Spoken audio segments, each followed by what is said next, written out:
पर दिखाते हैं कि जब केनान लैला के बाप के मुंह के ऊपर हाथ रख के उसको मारने की कोशिश कर रहा होता है। वो लैला को देख लेता है क्योंकि लैला आवाजें दे रही होती है। जब केनान उसको देख लेता है तो उसके मुंह के ऊपर से हाथ हटा लेता है। जब लैला आती है तो अपने बाप को देखती है।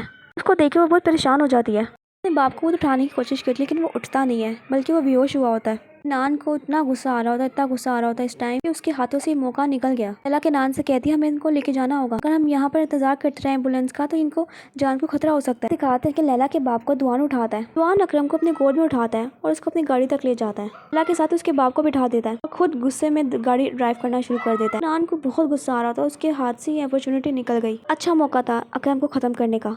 हिंदी का कॉल आती है लैला को। लैला उसे कहती है कि डैड मिल गए हैं, उनकी हालत ठीक नहीं है, हम उनको हॉस्पिटल लेके जा रहे हैं। कहती है कहाँ से मिले, कैसे मिले, वो ठीक तो है ना, कौन से हॉस्पिटल जा रहे हो तुम लोग। लैला उसको हॉस्पिटल बताती है और फिर वो लोग भी वहाँ से निकल जाते हैं हॉस्पिटल के लिए। यहाँ ऑफिस में नुखित पागल हो रही है कि आज केनान की न्यूज़ थी लेकिन केनान अभी तक ऑफिस नहीं आया। उसने सारा ऑफिस सर पर उठाया होता है केनान की वजह से। कहती है आखिर ये हरकत कैसी है। केनान बिल्कुल सीरियस नहीं रहा अपने काम को लेकर। मुराद कहता है हो सकता है कोई काम में फंस गया हो, वो आ जाएगा, तुम इतना गुस्सा क्यों कर रही हो। वो लोग हॉस्पिटल पहुंचते हैं। लैला के बाप को स्ट्रेचर पे डाल के अंदर ले जाते हैं। लैला बहुत परेशान हो रही है अपने बाप को लेकर। दुआन उसको तसल्ली भी देता है। दुआन की पर्सनैलिटी कुछ ज्यादा ही चेंज लग रही है अब लैला को लेकर। उसको कहता है तुम परेशान मत हो, तुम्हारे डैड बिल्कुल ठीक हो जाएंगे। लैला बस रोई जा रही होती है। केनान उसे कहता है तुम्हारे लिए पानी लेकर आता हूँ। केनान जब पानी लेने के लिए उठता है तो वो सोच ही रहा होता है मैं क्या करूँ, किसी भी तरह अंदर जाके मैं अकरम का काम तमाम कर दूं। लेकिन दुआन को इस चीज का मौका ही नहीं मिलता। इतने में ही केनान को मुराद का कॉल आता है। वो उसे कहता है कि तुम अभी तक ऑफिस की नुखित पागल हो रही है तुम्हारी वजह से। दुआन कहता है कि लैला के बाप को हॉस्पिटल लेकर आया हूँ, इमरजेंसी हो गई थी इस वजह से नहीं आ पाया। और कहता है ओके चलो ठीक है, जब तुम आ जाओ तो मुझे बता देना। दुआन आता है लैला के पास, उसको फिर तसल्ली देता है कि तुम्हारे डैड बिल्कुल ठीक हो जाएगी, तुम परेशान मत हो। इस टाइम लैला का केनान के साथ होना उसको बहुत हिम्मत दे रहा होता है। लैला उसके हाथ के ऊपर हाथ रख लेती है। उसको कहती है तुम्हारा शुक्रिया, पहले तुमने मेरी जान बचाई और अब मेरे डैड की। इन चीजों का मेरे पे तुम्हारा कर्ज है, मैं बहुत लकी हूँ कि तुम इस टाइम मेरे साथ हो। दुआन बस उसकी शक्ल देखता रह जाता है। उसको थोड़ा अजीब सा लग रहा होता है। ये आज से पहले उसके साथ कभी ऐसा हुआ नहीं ना होता। हिंदी और ताहिर भी आ जाते हैं। वो लैला से पूछते हैं आखिर अकरम को क्या हुआ है, वो कहाँ से मिला तुम्हें। लैला बताती है किसी जंगल में कोई जगह थी, वहाँ से मिले। डैड की हालत कुछ ठीक नहीं थी, डॉक्टर्स भी अभी तक बाहर नहीं आए, पता नहीं क्या हो रहा है अंदर। वे कहते हैं ओह तो केनान सर भी यहाँ पर है, ये वो तुम्हारे साथ हमेशा नजर आते हैं, खैर तो है ना। लैला कहती है केनान ही है जिसकी वजह से डैड अभी जिंदा है। केनान ना होता तो डैड इस टाइम हमारे साथ ना होते। उसने ही डैड को ढूंढा और वही यहाँ तक डैड को लेकर आया मेरे साथ। केनान उनको हेलो करता है। वो लोग केनान का शुक्रिया अदा करते हैं। केनान उन्हें भी कहता है कि इंशाल्लाह वो जल्दी ठीक हो जाएंगे अकरम साहब। दुआन इदरीस की कॉल सुनने के लिए बाहर आता है। इदरीस उसे कहता है कि तुम यहाँ पर क्या कर रहे हो, तुमने उसका काम तमाम क्यों नहीं किया। दुआन कहता है मैं करने ही वाला था लेकिन मुझे मौका नहीं मिला, मेरे हाथों से मौका छूट गया। मेरा तो दिल कर रहा अभी जाके इसको बुड्ढे को मार दूं लेकिन देखो जो ये अकरम के पीछे है ना लोग, वो यहाँ तक भी पहुँच गए। इदरीस कहता है मेरी बात सुनो, वो हमारे लिए इम्पोर्टेंट नहीं है। दुआन पीछे मुड़ के देखता है, गाड़ी खड़ी होती है। इदरीस कहता है मैं इन लोगों का पता लगाता हूँ, बस तुम कोई गड़बड़ मत करना, जितना तुमसे कहा जा रहा है तुम बस इतना करो, बाकी मेरे पे छोड़ दो। यहाँ नूरे ताहिर से कहती है ये लैला और केनान के बीच कुछ चल रहा है। अब देखो लैला के साथ यही नजर आता है, तो मैं बता रही हूँ कि बहुत जल्दी कुछ ना कुछ होने वाला है। ताहिर कहता है तुम ये कोई जगह नजर आ रही है बातें करने की। उसने कहा ना कि वो सिर्फ दोस्त है और अच्छे नेबर है, पता नहीं तुम भी ना हर वक्त फजूल बातें करती रहती हो। डॉक्टर बाहर आता है और उसे बताता है कि अकरम बिल्कुल ठीक है और कोई हार्ट अटैक नहीं आया, बल्कि उन्हें डिहाइड्रेशन हो गई थी, इसकी वजह से वो बेहोश हो गए थे, उनके अंदर पानी की बहुत कमी हो गई। हमने उन्हें ड्रिप लगाई है, आज का दिन वो यहीं पर रखेंगे, बाकी सब कुछ ठीक है, सिर्फ और सिर्फ उनको रेस्ट की जरूरत है। वो सब बहुत खुश हो जाते हैं। लैला केनान का शुक्रिया अदा करती है। दुआन उसे कहता है कि मुझे जाना होगा, मुझे बहुत जरूरी काम है, अब तो अपना ख्याल रखना और इंशाल्लाह देखना मेरे डैड भी बिल्कुल ठीक हो जाएंगे। लैला केनान को बाहर तक छोड़ने के लिए आती है। लैला और दुआन जब बाहर आते हैं तो दिखाते हैं कि लैला दुआन को कस के गले लगा लेती है और उसको कहती है तुम्हारा बहुत बहुत शुक्रिया हर चीज के लिए, तुम्हारा आज मेरे साथ यहाँ पर होना मुझे बहुत हिम्मत दिया उसने, क्या तुम हमेशा मेरे साथ ऐसे ही रहोगे। दुआन कहता है कि तुम्हें मेरी जब भी जरूरत होगी मैं हमेशा तुम्हारे साथ रहूंगा, तुम्हें किसी चीज के लिए भी परेशान होने की जरूरत नहीं है। लैला उससे कहते हैं क्या वाकई में। दुआन उससे कहता है कि हाँ वाकई में, मैं हमेशा तुम्हारे साथ हूँ।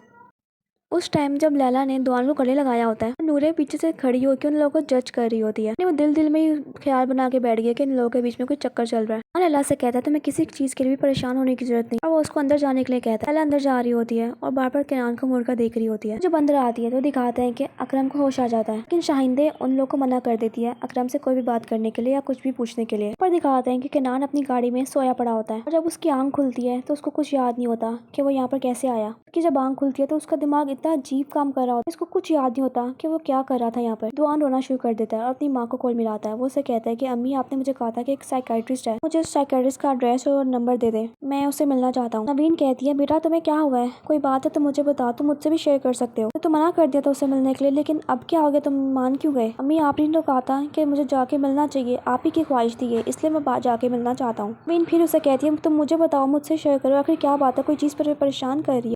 दुआन यानी केनान उसको फिर से कहता है कि अम्मी आप ही ने कहा था, इसलिए मैं एक बार मिलना चाहता हूँ उनसे, और कोई बात नहीं है, मैं बिल्कुल ठीक हूँ। नवीन कहती है ठीक है बेटा, मैं तुम्हें सेंड करती हूँ। केनान फोन बंद कर देता है। केनान अपने आंसू साफ करता है, अपना हुलिया ठीक करता है और एक गहरी सांस लेता है और अपनी कंपनी में जाता है अंदर। केनान ऑफिस आता है तो मुराद कहता है आखिर तुम कहाँ पर थे, नुकी तो पागल होती जा रही है, बहुत गुस्सा करी थी आज तुम पर। वैसे तुम तो बताओ आखिर तुम लैला के बाप को हॉस्पिटल क्यों लेके गए थे? लैला के बाप को? केनान अजीब सी तासुरात देता है इस बात पर। ना केनान, तुमने ही तो मुझे कहा था फोन पर कि मैं लैला के बाप को हॉस्पिटल लेकर आया हूँ। क्या हुआ था उन्हें? आखिर सब ठीक तो है ना? तुम ही क्यों उन्हें हॉस्पिटल लेकर गए? केनान समझ जाता है कि वो फिर से भूल गया है। मुराद से कहता है हाँ सब ठीक है, बस उसके बाप को हार्ट का प्रॉब्लम है जिसकी वजह से उसको हम हॉस्पिटल लेकर गए थे। क्या चक्कर है, तुम इतना लैला के साथ इन्वॉल्व क्यों हो रहे हो? सब ठीक तो है ना? देखो सच सच बताना, मुझे सब कुछ नजर आ रहा है कि तुम्हें लैला से प्यार हो गया। दोनों बातें कर रहे होते कितने में नुकित आ जाती है, उस पर चीखना शुरू कर दे। तुम कहाँ थे? आखिर कहाँ थे? सुबह से कहाँ थे? आज तुम्हारी न्यूज थी और तुम आई नहीं। आखिर तुम्हारी हरकतें क्यों नहीं खत्म हो रही ऐसी? केनान कहता है क्या हो गया नुकित, मैं आ तो गया हूँ, क्या प्रॉब्लम है इसमें? मैं आ गया हूँ, मैं कर लूंगा न्यूज, तुम्हें कितनी प्रॉब्लम क्यों हो रही है? नुकित कहती है हाँ गुड, बहुत अच्छी बात है, तुम आ गए हो, बहुत अच्छी बात है, और उसको गुड गुड करती हुई बाहर निकल जाती है। लैला उस आदमी के साथ इन्वेस्टिगेशन कर रही है। उसने केनान और लैला के सामने उस जर्नलिस्ट को गोली मारी थी। लैला उससे कहती है आखिर तुम कौन हो और तुम किसके कहने पर काम कर रहे थे? किसने कहा था तुम्हें उसको गोली मारने के लिए? कौन है तुम्हारे पीछे? बताओ सब कुछ। आदमी लैला को कोई जवाब नहीं देता, बल्कि लैला को एक एटीट्यूड देता है और उसे कहता है कि तुम कुछ नहीं कर सकती हो। मक्खी होती है, यानी एक शहद की मक्खी है और एक बड़ा सा हाथी है। उस शहद की मक्खी उस बड़े से हाथी को मारने की कोशिश करती है, लेकिन वो हाथी को कोई फर्क नहीं पड़ता। तो तुम्हें पता है वो जो शहद की मक्खी है ना छोटी सी, वो तुम हो, और वो जो हाथी है ना वो लोग हैं जो मेरे पीछे हैं। तो मैं ना कुछ नहीं बिगाड़ सकती हो, इसलिए ये सब करना बंद करो। क्या कहती थी? बकवास बंद करो, बताओ मुझे कौन है तुम्हारे पीछे। लेकिन वो आदमी कुछ नहीं बोलता और उससे कहता है कि मैंने किसी को कुछ नहीं मारा और ना ही मैं वो आदमी जिसकी तुम्हें तलाश है, इसलिए अपना वक्त बर्बाद करने की जरूरत नहीं और ना ही मेरा वक्त बर्बाद करने की जरूरत है। लैला इंस्पेक्टर फीको कहती है इसको जेल में डालो और इसका तो बाप भी बोलेगा। कहकर वो दोनों बाहर निकल आते हैं। लैला कहती है मैं कुछ सोच रही हूँ, मेरे पास एक प्लान है, और इतने में ये सीन काट देते हैं। हिंदी अकरम से कहती है आखिर क्या हुआ था, तुम कहाँ चले गए थे, ये सब क्या हो रहा है? अकरम कहता है मुझे किडनैप कर लिया था, वो लोग जानते हैं उस आग के पीछे, उस आग के पीछे मैं भी था, यानी मेरा भी उसमें हाथ था, लोग सब जानते हैं, मैं नहीं बचूंगा, मुझे मार देंगे वो लोग। अगर लैला को इस बारे में पता लग गया तो हम क्या करेंगे? मैं सोच रहा हूँ कि आज या कल लैला को पता लग जाएगा तो ये अच्छा होगा कि अगर मैं भी उसको सब कुछ बता दूँ। हिंदी कहती तुम पागल हो गए, अपनी बकवास बंद करो। लैला तुम्हें आइडियल समझती है अपना, लैला तुमसे बहुत प्यार करती है, सिर्फ उस लड़की के लिए तुम ही तो जिससे वो इस दुनिया में सबसे ज्यादा प्यार करती है। तुम उसको पागल करना चाहते हो, क्या तुम उसको खुदकुशी करने पे मजबूर करना चाहते हो? वो पागल हो जाएगी, वो मर जाएगी अगर उसको सब कुछ पता लग गया तो। कुछ नहीं करोगे, ना किसी को कुछ बताओगे, हम हमेशा की तरह जैसे हमने पहले किया था वैसे ही अब भी वैसे ही करेंगे। तुम लैला को कुछ नहीं बताओगे और किसी को भी कुछ नहीं बताओगे, समझे ना तुम? इतने में दिखाते हैं कि पीछे से लैला आ जाती है। उसकी माँ कहती है ओह लैला तुम यहाँ पर क्या कर रही हो? मैं डैड को देखने आई थी। डैड आप ठीक तो है ना? हमारी बात बीच में ही रह गई थी, अब टाइम आ गया कि आप मुझे सब कुछ सच सच बताएं। बेटा अपने बात से तुम क्या बात करोगी, उसकी भी तबीयत नहीं ठीक। अम्मी आप जाएं, मुझे डैड से ज़रूरी बात करनी है। क्या अब तुम अपने बाप से भी इंटेरोगेशन करोगी? जी हाँ मैं करूँगी। वो कहती है अम्मी आप जाएं, मुझे बात करनी है। शाहिंदे कहती है अच्छा ठीक है बेटा मैं जा रही हूँ। वो बार बार उसको देख रही होती है मुड़ मुड़ के, ने फिर चले जाती है। लैला अपने बाप से कहती है डैड अब बताएं मुझे सच सच सब कुछ। लैला अकरम के पास आके बैठती है। अकरम कहता है कि बेटा मैंने तुम्हें बताया तो था, मैंने बहुत ज़्यादा पी ली थी और बाद में मेरी जब आंख खुली तो मैं वहाँ पर था। डैड देखिए प्लीज़ मुझे झूठ मत बोले, मुझे सच सच बताएं, आप मुझे क्यों नहीं बता रहे? क्या आपको किसी ने मारने की कोशिश की या कोई आपके पीछे लगा हुआ है? नहीं बेटा, मुझे आखिर मेरे साथ ऐसा कोई क्यों करेगा? कि डैड वो साइकिलिस्ट ने मुझे बताया, आपने कहा कि आपके पीछे कोई आदमी लगे हुए हैं और आपको वो मारना चाहते हैं, तो आपने आखिर ऐसा क्यों कहा था? देखो बेटा उसको कोई गलतफहमी हो गई होगी, मैंने ऐसा कुछ भी नहीं कहा था। मैं बहुत डर गया था बेटा, मैं बहुत डर गया था, मुझे लगा कि शायद मेरी जिंदगी अब खत्म होने वाली है, मैं तुम लोगों को अब दोबारा कभी नहीं देख सकूँ। लैला कहती है मैं भी बहुत डर गई थी, जब मैंने आपको उस जगह पर ऐसी हालत में देखा तो मेरी तो सांस और जान दोनों ही निकल गई थी। मैंने आपके लिए बहुत दुआएं की हैं डैड, प्लीज़ आप जल्दी से ठीक हो जाए, हमें आप लोगों की बहुत ज़रूरत है। अकरम कहता है बेटा तो मेरी फिक्र मत करो, मैं बिल्कुल ठीक हूँ, देखो तुम्हारे सामने हूँ। मैं कह रही डैड जल्दी से ठीक हो जाए और आपको मुझसे कुछ भी छुपाने की ज़रूरत नहीं है, आपको मुझे हर चीज़ खुद बतानी होगी, जब आपका दिल करे आप मुझे सब कुछ बता देना। अकरम घर जा रहा होता है कि इतने में उसको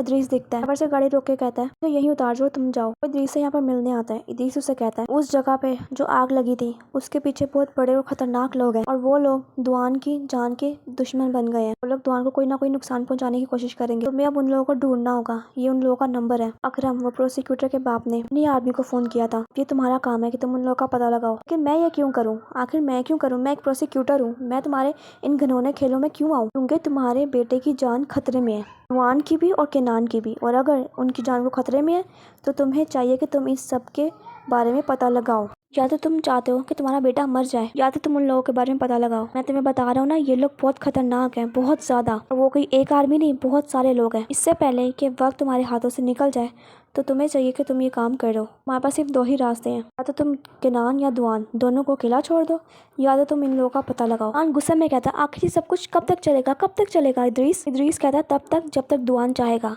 समझे? और वो वहाँ से उसको नंबर पकड़ा के वहाँ से चला जाता है। ना घर जा रही होती है वापस, हिंदे आती है, उसे कहता है अगर आज तुम ना आती तो तुम्हारे बाप पता नहीं आज क्या हो जाता। तुम हमारी फैमिली के लिए बहुत जरूरी हो, का किसी को नहीं पता, या मैं नहीं होंगी या तुम्हारे बाप नहीं होंगे। चाहती तुम दोनों बहन भी एक दूसरे को प्रोटेक्ट करो, एक दूसरे के साथ रहो। लैला से कहती है कि देखो बेटा, मैं किनान को डिनर पे बुलाना चाहती हूँ। कहती है लेकिन क्यों, उसको डिनर पे क्यों बुलाना चाहती है? हिंदे कहती है उसे तुम्हारे बाप की जान बचाई, इस वजह से, सिर्फ उसी वजह से तुम्हें बुलाना चाहती हूँ मैं उसके साथ। मुझे नहीं पता, मैं किनान से बात करूंगी, शायद वो आए शायद ना आए, मैं कुछ सही से नहीं बता सकती हूँ। हिंदे जाते जाते लैला से कहती है सब कुछ भूल जाओ, सारी पुरानी बातें भूल जाओ, हर चीज को पास में छोड़ दो, हम लोग नई शुरुआत करते हैं। मेरी बेटी तुमसे बहुत प्यार है, मैं तुमसे बहुत प्यार करती हूँ। और दिखाते हैं वो लैला के आगे हाथ फैलाती है और लैला उसको गले लगा लेती है। हिंदे खुश हो जाती है और लैला भी काफी मूड अच्छा हो जाता है। रात किनान से कहता है कि पता है मेरे साथ क्या हुआ, वो बड़ा ब्लंडर हो गया। यास्मीन ने मेरे बारे में बहुत गलत समझा, उसको कोई मिसअंडरस्टैंडिंग हो गई है, यानी उसने मुझसे कहा बाकी तुमने क्या कर दिया मुराद। वह दूसरी तरफ यास्मीन ने लैला को मिलने के लिए रेस्टोरेंट में बुलाया होता है। वो लोग कुछ खा रही होती है लेकिन लैला कुछ नहीं खाती। वो कहती है मुझे काम है, तुम जल्दी से बताओ क्या बात है।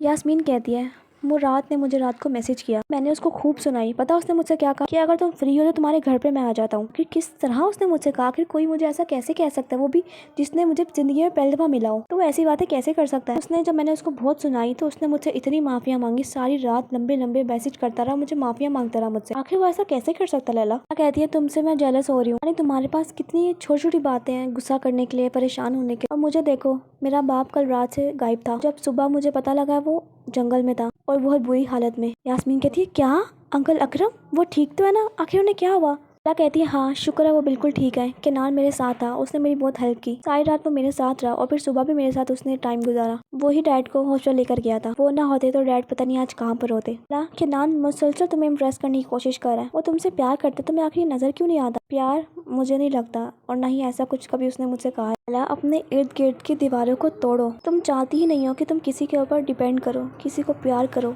तुम भी प्यार की हकदार हो। तुम अपने आप की बाउंड्रीज को खत्म करो और किनान को एक मौका दो। इस तरह मैंने मुराद को मौका दिया, एक ने उसको जाने बगैर, उससे प्यार किए बगैर तुम आखिर कैसे ऐसा कह सकती हो? तुम्हें चाहिए कि तुम किनान को एक मौका दो, अपने प्यार को एक मौका दो। मुझे भी पता कि तुम किनान के लिए कुछ फीलिंग्स रखती हो, अगर तुम उन फीलिंग्स को ऐसे ही मारती रहोगी तो तुम सारी जिंदगी अकेली रह जाओगी।